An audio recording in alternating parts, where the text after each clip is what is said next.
Hello mga ka-showbiz. Ayan guys, panoorin nyo guys ang video nito guys. Isang fan biglang lumapit kay Belle. Ayan, nagpa-picture siya. So ang ginagawa niya parang gusto niya paalisin yung mga gwardiya. Ayan, nag-selfie. Ayan, nag-selfie siya.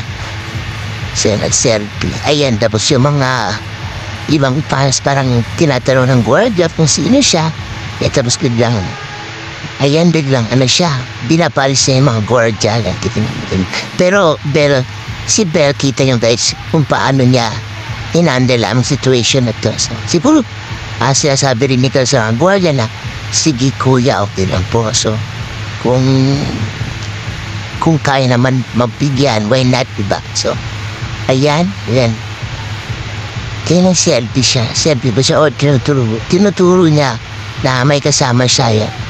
Ayan, umiyata, tapos biglang tanggal yung kamay sa likod ni Belle. Ayan. Tapos kinapalis niya yung mga ano.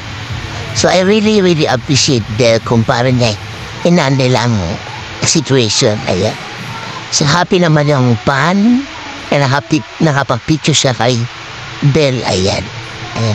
Ayan, napakabait ni Belle, di ba? Ayan. So yan guys sa ating video for today. Thank you so much. Ang bait naman ni Belle. Ayan. Dahil dyan,